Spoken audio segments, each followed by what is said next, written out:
Hello everyone and welcome to the channel. तो पिछले कुछ वीडियो से हम सृष्टि धबस और स्वाति शर्मा की आंसर कॉपीज़ को कंपेयर कर रहे हैं और ऐसे में काफ़ी कुछ सीखने को भी मिला है। लेकिन आगे के जो क्वेश्चंस हैं उनका अगर आंसर देखेंगे तो क्वेश्चन नंबर 11 में आगे स्वाति शर्मा ने कंप्लीट आंसर नहीं किया है। अगर देखा जाए ये क्वेश्चन नंबर 11 है, 10 मार्कर के सारे क्वेश्चन हमने कंपेयर कर लिए हैं अलग अलग टॉपर्स के लिए। यहाँ से 15 मार्कर क्वेश्चन स्टार्ट होते हैं। ये क्वेश्चन हम कंपेयर करने वाले थे रैंक 6 सृष्टि धवस और रैंक 17 स्वाति शर्मा के लिए। लेकिन यहाँ पे आप देख सकते हो कि ये सृष्टि धवस ने तो पूरा आंसर किया है यहाँ तक।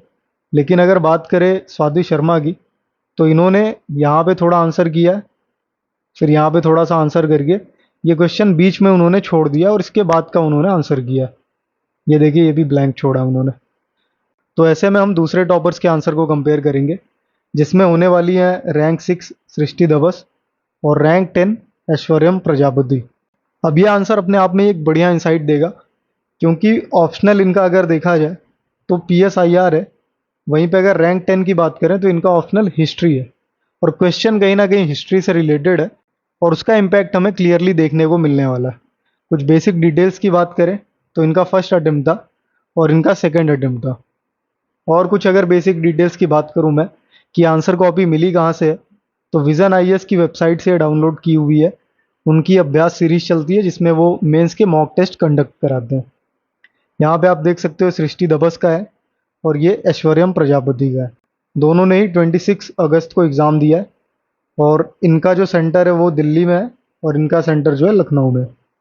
सेम डे एग्ज़ाम दिया इन लोगों ने, तो ऐसे में क्वेश्चन सेम होने वाला है और सेम क्वेश्चन के लिए अगर हम कंपेयर करते हैं तो एक बढ़िया इंसाइट मिलती है हमें।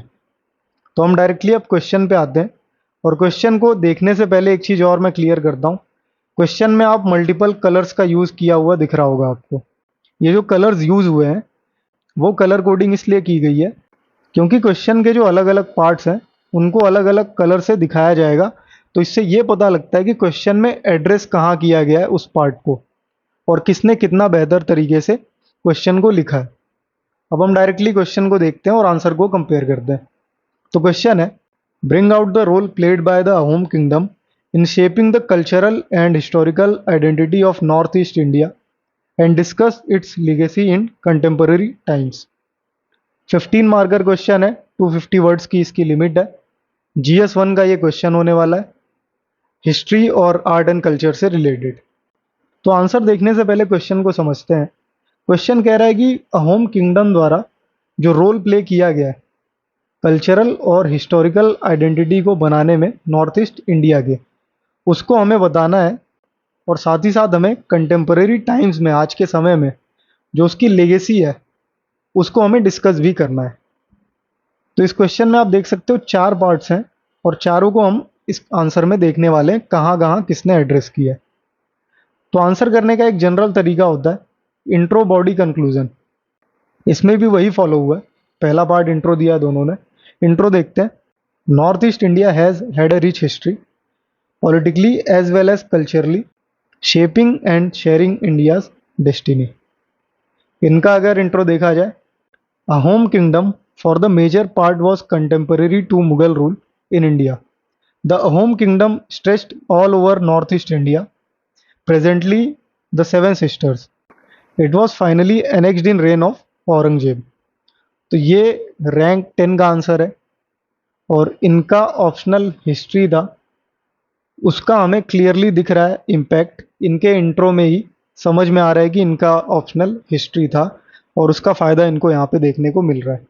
वहीं पे अगर इनकी बात की जाए तो इनका इंट्रो उतना रिच नहीं है। आगे बढ़ते हैं। तो पहला पार्ट इन्होंने एड्रेस किया, अहोम किंगडम का रोल क्या था। तो इन्होंने पॉइंट्स नहीं दिए, पॉइंट्स इनको रखना चाहिए था। तो ये लिखते हैं कि अहोम किंगडम जो है उसने इस्टेब्लिश किया असम को। जियो पॉलिटिकल, सोशल और कल्चरल इम्पैक्ट है इसका। दूसरा पॉइंट देते हैं कि लचित बोरफुकान जो है उन्होंने एक की रोल प्ले किया था safeguarding Ahom kingdom. Ahom kingdom को बचाने में उन्होंने एक बहुत इंपॉर्टेंट रोल प्ले किया था अपनी मिलिट्री और डिप्लोमेटिक स्किल के थ्रू। इनके अगर आंसर की बात करें सेम वही है, role played by Ahom kingdom. अब यहाँ पे ये दोनों चीज़ें मेंशन कर रहे हैं, cultural identity plus historical identity. तो पहला पॉइंट इनका है rise and flourishing of local literature.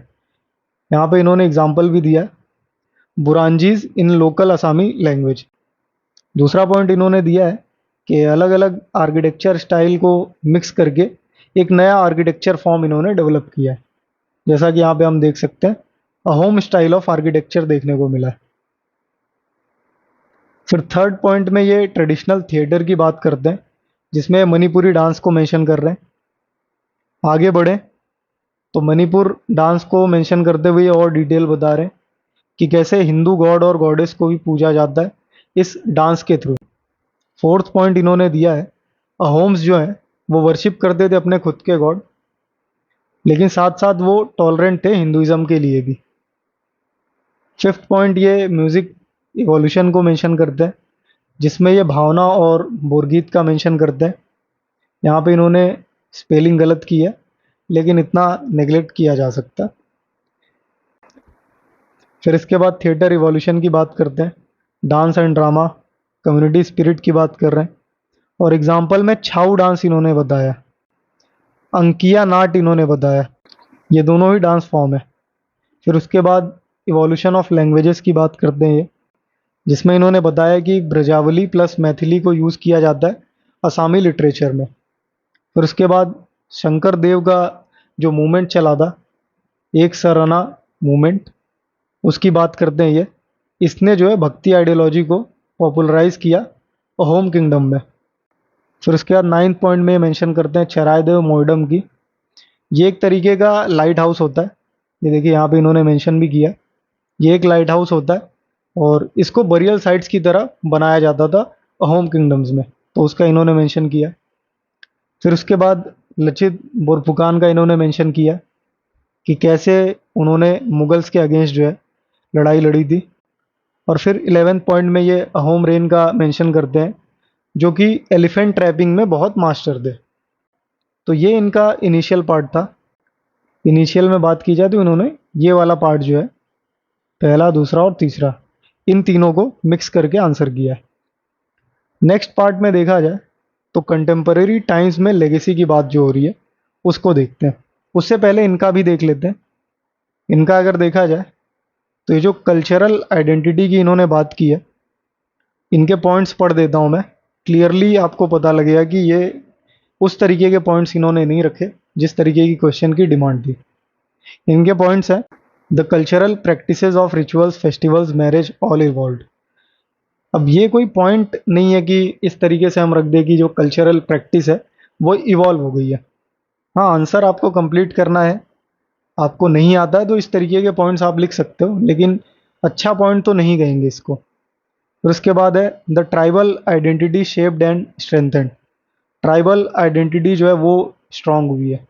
फिर उसके बाद role of women in society respected, egalitarian culture जो है वो डेवलप हुआ। अब ये सारे जो हैं जनरल पॉइंट्स हैं। यहाँ पे हमें क्लियरली कहा गया था कि अहोम किंगडम का क्या रोल है कल्चरल आइडेंटिटी और हिस्टोरिकल आइडेंटिटी को शेप करने में। जो नॉर्थ ईस्ट की दोनों आइडेंटिटीज़ हैं उनको शेप करने में अहोम किंगडम का क्या रोल था, और यहाँ पे वो टोटली मिसिंग है। यहाँ पे जनरल पॉइंट्स इन्होंने दिए हैं। और उसके बाद हिस्टोरिकल में भी सेम यही दिखा है। बैटल ऑफ सरायघाट की बात करते हैं, ये एक ठीक पॉइंट है। फिर उसके बाद ये तीनों पॉइंट जो हैं ये कुछ खास पॉइंट्स नहीं है, उसी तरीके से जनरल पॉइंट्स दिए हैं कि टेरिटोरियल एक्सपांशन हुआ है, कंसोलिडेशन हुआ है, फिर उसके बाद ब्रिटिश फोर्सेस को भगाया गया है, और फिर उसके बाद पोस्ट इंडिपेंडेंस की बात हुई है। इसमें अहोम किंगडम का कहीं भी मेंशन नहीं है कि अहोम किंगडम की वजह से ऐसा कुछ हुआ है। तो ये सारे पॉइंट्स जो हैं ये इररिलेवेंट है, ये भी सारे पॉइंट्स इररिलेवेंट है। और कहीं ना कहीं यहीं पे समझ में आता है कि इनको जो है क्वेश्चन उतना बढ़िया से समझ में नहीं आया, या फिर इनके पास उस तरीके से नॉलेज बेस नहीं होगा हिस्ट्री को लेके, क्योंकि यहाँ पे आप देख सकते हो कि ये पॉइंट्स मेंशन करना भूल गए। पैराग्राफ में इन्होंने आंसर किया है, फिर उसके बाद यहाँ आके वो पॉइंट्स रख रहे हैं, जनरल पॉइंट्स हैं, फिर उसके बाद यहाँ पे भी जनरल पॉइंट्स देखने को मिल रहे हैं। अब आगे बढ़ते हैं और इस पार्ट को देखते हैं। तो ये है लेगेसी इन कंटेम्परेरी टाइम्स। पहला पार्ट क्या देते हैं कि shape the present day society, polity, culture and economy of North East India, specially Assam. ये ठीक है, आसाम से रिलेटेड है और कंटेम्परेरी टाइम की बात हो रही है, तो कहीं ना कहीं इसको मेंशन किया जा सकता है। सेकंड पॉइंट में लचित बोरफुकान मेडल की बात करते हैं ये। फिर उसके बाद थर्ड पॉइंट में ये कामाख्या टेम्पल की बात करते हैं। फोर्थ पॉइंट में ये सेक्रेड ग्रोव्स की बात करते हैं, नेचर को प्रोटेक्ट करने की बात करते हैं और नेचर के साथ हारमोनी में रहने की बात करते हैं। तो ये सारे जो हैं कंटेम्परेरी टाइम्स में इसकी लेगेसी है, जो होम किंगडम्स की आइडियोलॉजीज थी, जो उनका रहने का ढंग था, ये लेगेसी उसकी छूट दी है।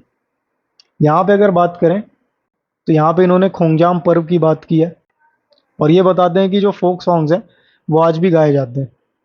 तो ये देख सकते हो आपकी हिस्ट्री की बहुत सारी डिटेल्स इन्होंने मेंशन की है और इनके पास ये एज है क्योंकि इनका ऑप्शनल हिस्ट्री था। फिर उसके बाद अंकिया नाट की बात किया इन्होंने, आर्किटेक्चर ऑफ होम्स की बात की है जिसमें टेराकोटा की बात की है इन्होंने कि टेराकोटा यूज़ करके जो है सस्टेनेबल मोड ऑफ कंस्ट्रक्शन में नॉर्थ ईस्ट में जो है उन्होंने किया था। और फाइनली दोनों ने कंक्लूड किया। इनका कंक्लूजन देखा जाए तो ये कंक्लूड करते हैं, दस home kingdom made north east pedestal of prosperity and cultural excellence. इनके अगर कंक्लूजन की बात करें तो ये कंक्लूड करते हैं, नॉर्थ ईस्ट इज दस an integral part of India, एक भारत श्रेष्ठ भारत। तो ठीक है, उतना कुछ खास नहीं है इनका कंक्लूजन, नहीं भी करते तो भी चल जाता अगर एक आधा पॉइंट्स यहाँ पे और बढ़ा देते तो, क्योंकि एग्जामिनर को पहले ही समझ आ चुका है कि ये बस इस तरीके से कंप्लीट करने की कोशिश कर रहे हैं। तो ये सारा कुछ था इस आंसर के लिए। तो इस वीडियो के लिए इतना ही है और अगर आपका कोई डाउट है या फिर आप पर्सनली कनेक्ट करना चाहते हो, प्रिपरेशन में कोई दिक्कत आ रही है, तो टेलीग्राम हैंडल है @teamreadyis। और इसके साथ साथ अगर आपका कोई जनरल डाउट है तो कमेंट सेक्शन में आप पूछ सकते हो या तो फिर पिन कमेंट में आपको लिंक मिल जाएगा, वहाँ से ग्रुप ज्वाइन कर सकते हो और मैं आपसे वही मिलूँगा।